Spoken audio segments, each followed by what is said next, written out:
Hi everyone, welcome back to our YouTube channel. आज मैं फिर आपके सामने हाजिर हूँ एक नए टॉपिक के साथ जो बहुत ही इम्पोर्टेंट टॉपिक है, बहुत ही प्यारा सा टॉपिक है। जैसा कि आप बोर्ड पर देख पा रहे हैं, इसका नाम क्या है? Electrovalent bond and covalent bond. ये चैप्टर है, बॉन्डिंग चैप्टर है, केमिकल बॉन्डिंग।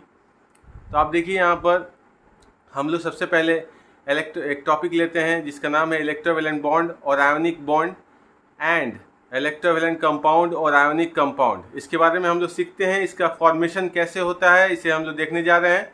चलिए लेट्स गो। यहाँ पे देखिए, आप जैसा कि देख पा रहे हैं, यहाँ पर इलेक्ट्रोवैलेंट बॉन्ड और ionic bond and electrovalent compound और आयोनिक कंपाउंड। आयोनिक बॉन्ड किसे कहते हैं? ये आयोनिक बॉन्ड अगर हम उर्दू में बोले, हिंदी में बोले तो क्या होगा? बंधन कहा जाता है बॉन्ड को, यानी बांधे रखना दो चीज़ों को, है ना, दो या दो से ज़्यादा चीज़ों को बांधे रखना। जैसे कि यहाँ पे देखिए, आयोनिक बॉन्ड क्या है? वो बॉन्ड जो अनासिर के दरमियान इलेक्ट्रॉन के, यानी अनासिर मतलब एलिमेंट्स के दरमियान इलेक्ट्रॉन के बाहमी तबादले के जरिया वजूद में आता है, उसे हम आयोनिक बॉन्ड कहते हैं। यानी इलेक्ट्रॉन एक अनासिर के आखिरी ऑर्बिट से दूसरे अनासिर के आखिरी ऑर्बिट में ट्रांसफ़र होगा, तबादला होगा, ठीक है।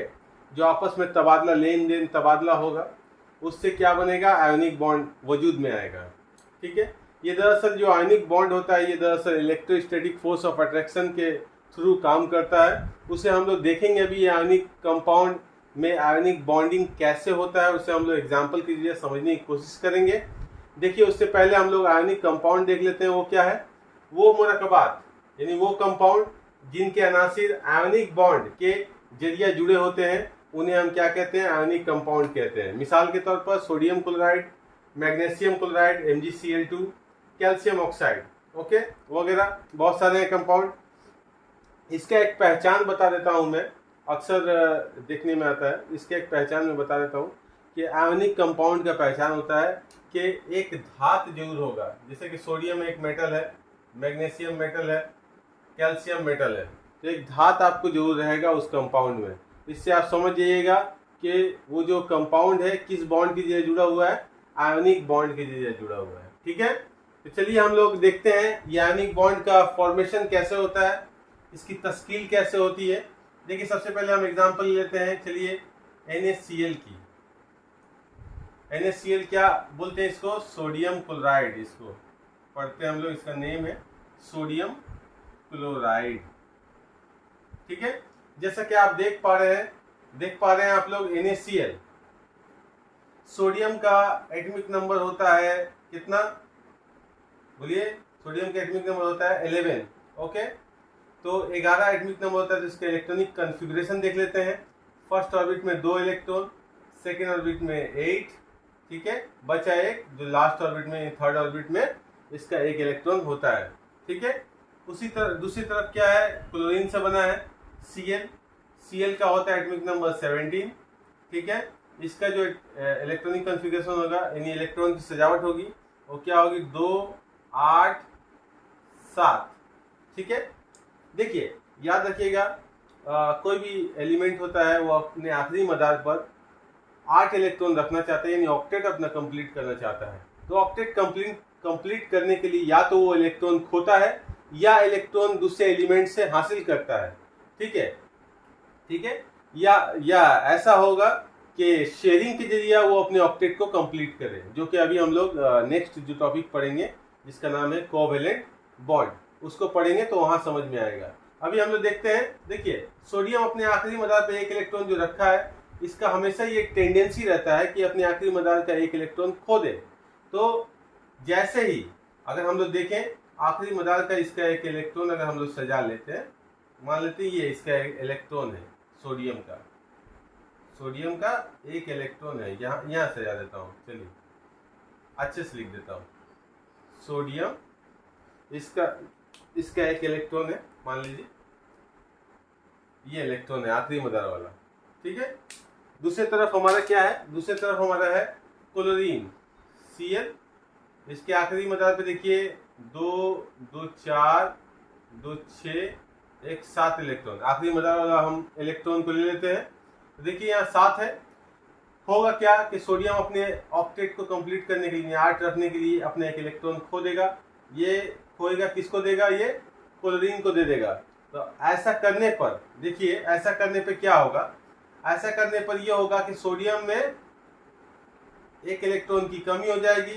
तो इसमें कौन सा चार्ज पैदा हो जाएगा? प्लस चार्ज पैदा हो जाएगा। और साथ साथ देखिए क्लोरीन में एक इलेक्ट्रॉन बढ़ जाएगा। तो इसमें कौन सा चार्ज पैदा हो जाएगा? माइनस चार्ज पैदा हो जाएगा। आप देख पा रहे हैं इसको? मैं इसे डिफरेंट कलर से लिख देता हूं ताकि समझने में आसानी हो। ये क्लोरीन हमारा, सोडियम ने एक इलेक्ट्रॉन खोया तो क्लोरीन का ऑक्टेट कंप्लीट होगा, ये लेगा। तो सोडियम में एक इलेक्ट्रॉन की कमी की वजह से इसमें कौन सा चार्ज पैदा हो गया? प्लस चार्ज पैदा हो गया, यानी प्लस हो गया। और क्लोरीन में एक इलेक्ट्रॉन अगर ले लेगा तो उसमें कौन सा चार्ज पैदा हो जाएगा? एक इलेक्ट्रॉन की ज्यादती की वजह से माइनस चार्ज पैदा हो जाएगा। तो हम लोग सभी जानते हैं कि प्लस चार्ज और माइनस चार्ज एक दूसरे को क्या करते हैं? अट्रैक्ट करते हैं। उस फोर्स का क्या नाम है? उस फोर्स को कहते हैं हम लोग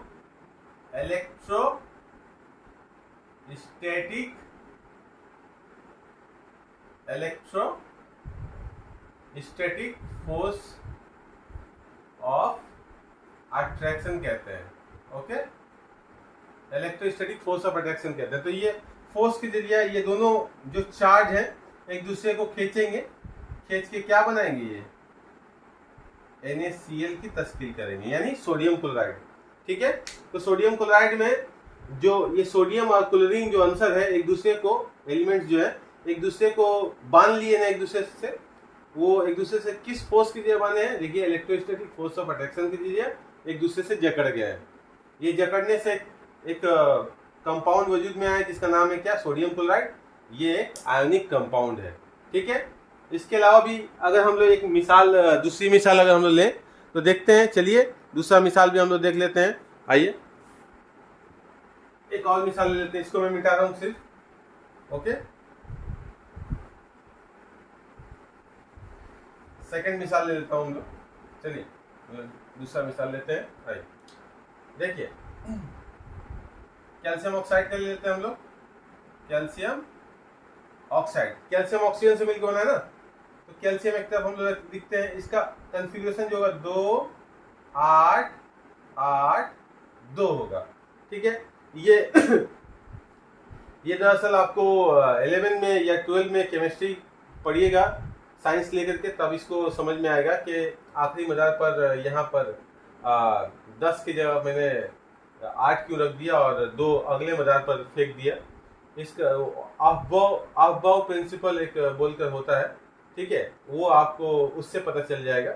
ठीक है, अभी इसका कोई जरूरत नहीं है। आप सिंपली समझ लीजिए कि ऑक्टेट कंप्लीट किया जाता है, 8 इलेक्ट्रॉन रखा जाता है आखिरी मदार पर, बाकी जितने एक्सेस होता है वो दूसरे मदार पर फेंक दिया जाता है, अगले मदार पर फेंक दिया जाता है। तो ये इसका कंफ्यूजन क्या हो गया? 2 8 8 2। ठीक है, ऑक्सीजन का आप जानते ही हैं, ऑक्सीजन का एटॉमिक नंबर कितना होता है?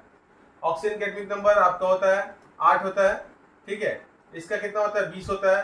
कैल्शियम का 20 होता है। इसको 2 8 8 2 करके सजा दिया गया।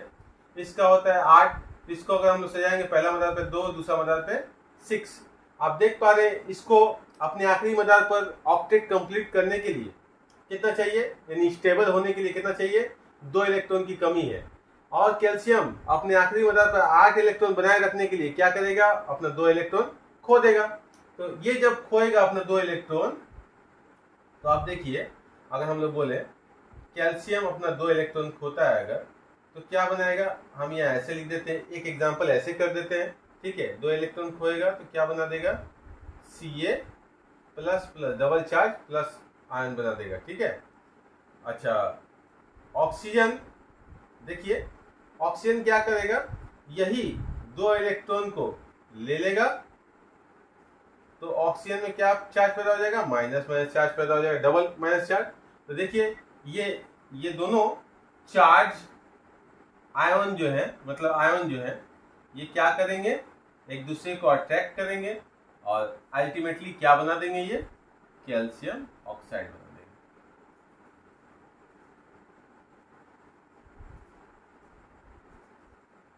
अगर आप मेरे चैनल पर नए हैं तो प्लीज़ मेरे चैनल को सब्सक्राइब कर लें, मेरे वीडियोस को एंड तक देखें और मेरे वीडियोस को जरूर शेयर करें दूसरों के साथ।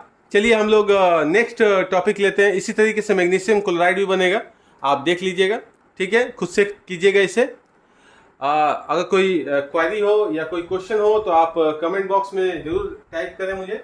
अगला टॉपिक हम लोग देखते हैं। चलिए कोवेलेंट बॉन्ड देखा जाएगा, चलिए देखते हैं। आपके सामने हाजिर है कोवेलेंट बॉन्ड। चलिए इसको देखते हैं, कोवेलेंट बॉन्ड क्या है एंड कोवेलेंट कंपाउंड किसे कहते हैं।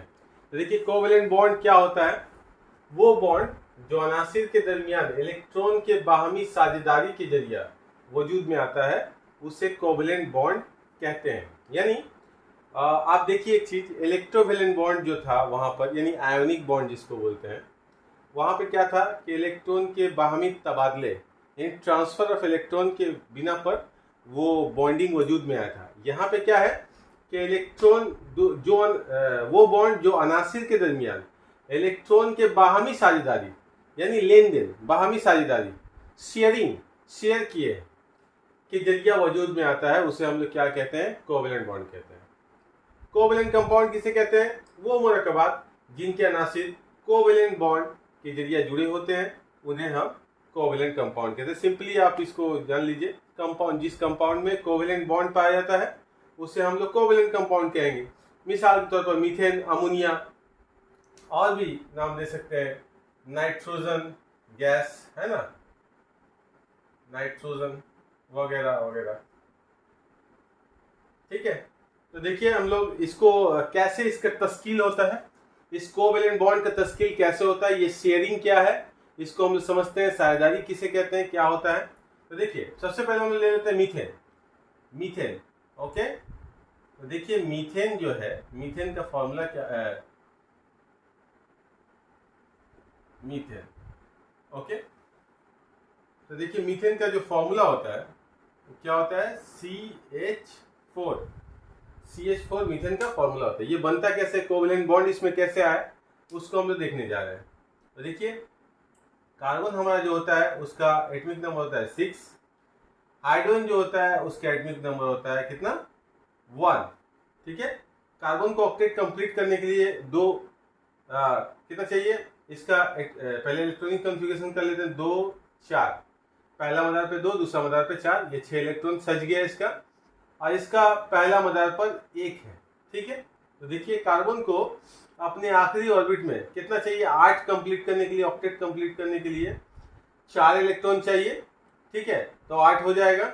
और हाइड्रोजन को चाहिए कि 1 इलेक्ट्रॉन कोई दे दे, या कोई दे दे, उसके पास आ जाए, किसी वजह से भी कंप्लीट हो जाए उसका आखिरी मदार पे 2 इलेक्ट्रॉन, जो कि पहला मदार है उसका। तो आप देखिए इसमें होगा क्या, ये कोवेलेंट बॉन्डिंग में होता क्या है, इसको देखते हैं हम लोग। देखिए ये मान लेते हैं हम लोग कार्बन है, इसका आखिरी मदार पर कितना इलेक्ट्रॉन है, इसको ऐसे सजा लेते हैं, 4 इलेक्ट्रॉन, इसका आखिरी मदार पे ये 4 इलेक्ट्रॉन है, इसको कितना चाहिए, 4 इलेक्ट्रॉन चाहिए। हाइड्रोजन को कितना चाहिए, 1 इलेक्ट्रॉन चाहिए। तो अगर किसी वजह से हाइड्रोजन अपना 1 इलेक्ट्रॉन लेकर के आ जाए और बोले कि एक काम किया जाए, कार्बन भाई एक काम किया जाए, आप अपना इलेक्ट्रॉन, हमको ऐसा समझते हैं एक दूसरे का इलेक्ट्रॉन अपना समझते हैं, ठीक है। जैसे हाइड्रोजन बोल रहा है कि कार्बन भाई आपका इलेक्ट्रॉन मैं अपना समझ रहा हूँ और मेरा इलेक्ट्रॉन आप अपना समझिए, यानी दोनों का ही है, समझ लीजिए अपना ही है, जो तेरा है वो मेरा है, जो मेरा है वो तेरा है, यानी शेयरिंग का काम करेगा यहाँ पर। तो देखिए तो ऐसा कुछ हो कि ये हाइड्रोजन उसका इलेक्ट्रॉन अपना समझे, तो इस हिसाब से इस हाइड्रोजन का कितना इलेक्ट्रॉन हो गया आखिरी मदार पर, 2 इलेक्ट्रॉन कंप्लीट हो गया। अच्छा अब कार्बन का कितना इलेक्ट्रॉन हो गया, 4 नहीं रहा, अब कार्बन का 5 इलेक्ट्रॉन हो गया। तो इसी तरीके से एक और हाइड्रोजन अगर आ जाए, अच्छा ठीक है मैं अपने एक और साथी को लेकर के आ रहा हूँ, देखिए तो यहाँ पर भी अब कितना हो गया, कार्बन का 6 हो गया, एक और आ गया उसका दोस्त, तो अब कितना हो गया, 7 इलेक्ट्रॉन हो गया कार्बन के, एक और आ जाए अगर, तो अब हुआ कितना, 8 इलेक्ट्रॉन हो गया। देखिए कार्बन का अपना 8 इलेक्ट्रॉन हो गया, 2 2 4 2 6 2 8, हर हाइड्रोजन एटम का अपना दो दो इलेक्ट्रॉन हो गया ना, दो यहाँ पे भी दो, यहाँ पे भी दो, यहाँ पे भी दो, यानी हाइड्रोजन का भी ऑक्टेट कंप्लीट हो गया, कार्बन का भी ऑक्टेट कंप्लीट हो गया। ये देखिए यहाँ पर किसी ने भी अपना इलेक्ट्रॉन दिया नहीं, ट्रांसफर नहीं किया है, ठीक है, अपने इलेक्ट्रॉन को ट्रांसफर नहीं किया, बल्कि बोला है कि हम लोग शेयरिंग करते हैं, ठीक है, खुद का भी कंप्लीट करते हैं ऑक्टेट, आप भी कंप्लीट कीजिए, हम भी कंप्लीट करते हैं। तो यहाँ पे शेयरिंग के जरिए एक बॉन्डिंग वजूद में आ गया। तो अगर हम लोग इन शेयरिंग वाले जो इलेक्ट्रॉन्स है, इनको अगर कोई एक लिंक के जरिए अगर हम लोग ये कर देते हैं, देखिए तो एक बॉन्ड बन गया ना, इसको हम लोग क्या बोलेंगे, इसको बोलेंगे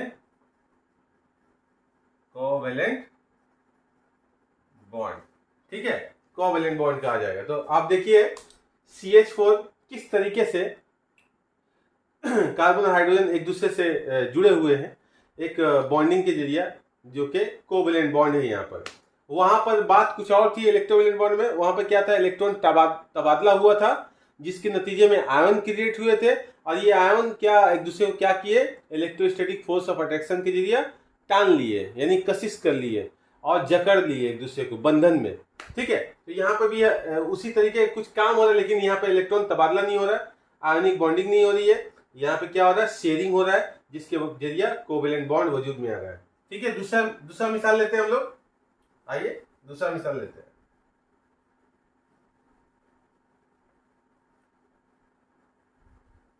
देखिए यहाँ पर देखिए नाइट्रोजन है, N2 बोलते हैं नाइट्रोजन को। तो देखिए नाइट्रोजन का दो आइटम है ना, नाइट्रोजन के एक सालों में दो आइटम कीजिए, डायटोमिक है। तो देखिए नाइट्रोजन का एटॉमिक नंबर होता है 7, इसका इलेक्ट्रॉनिक कन्फिगरेशन अगर हम लोग करें 2 और 5 होगा। एक और नाइट्रोजन है ना, 2 नाइट्रोजन एटम है, इसका भी 7 होगा, 2 और 5 है, ठीक है। तो आप देखिए ईच नाइट्रोजन एटम को कितना चाहिए, 3 इलेक्ट्रॉन्स रिक्वायर्ड है, ठीक है। तो कैसे हम इसको ये को कैसे पूरा करेंगे, कंप्लीट कैसे होगा ये। तो देखिए अगर ऐसा हो कि दोनों नाइट्रोजन एटम का आखिरी मदार वाला हम लोग अगर सजा ले, 3 इलेक्ट्रॉन की जरूरत है ना, आखिरी मदार पे कितना है, 5 इलेक्ट्रॉन, और 5 इलेक्ट्रॉन इसका भी है। तो यहाँ 2 इलेक्ट्रॉन दे देते हैं, और यहाँ पे हम लोग दिखाते हैं कि 3 इलेक्ट्रॉन इसका है, जो कि रेडी है शेयर करने के लिए अदर नाइट्रोजन एटम के साथ। तो दूसरा वाला का भी यहाँ पे भी रेडी है, ठीक है। देखिए अगर ऐसा हो कि इसका 3 और उसका 3 दोनों एक दूसरे को अपना समझे, तो इसके जरिए क्या हो जाएगा, इसका भी ऑक्टेट कंप्लीट हो गया, 8 हो गया। देखिए 3 3 6 2 8, इसका भी ऑक्टेट कंप्लीट हो गया, 3 3 6 2 8। तो ये कितना हो गया, देखिए तो एक बॉन्ड वजूद में आया यहाँ पर भी। वो बॉन्ड कैसा होगा, देखिए वो बॉन्ड होगा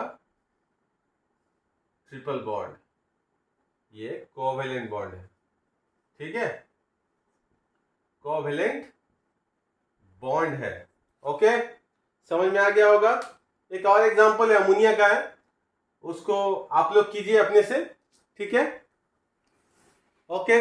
ये था हमारा covalent bond and covalent compound, और वहां पे हम लोगों ने देखा ionic bond and ionic compound. I hope आप लोगों को समझ में आया होगा। आप लोग अच्छे से पढ़ाई कीजिए। अभी आप लोगों का शायद सेकेंड समेटिव एग्ज़ाम चल रहा होगा, तो सेकेंड समेटिव अच्छे से दीजिए। सारे टॉपिक्स आपके वीडियो में मैं अपलोड कर चुका हूँ, वहाँ जाकर देखें, अच्छे से पढ़ाई करें, अच्छे मार्क्स लाएं, ठीक है। तो देखते हैं, ओके। चलिए एक लास्ट छोटा सा टॉपिक देख लेते हैं, वो क्या है, difference between electrovalent bond and covalent bond.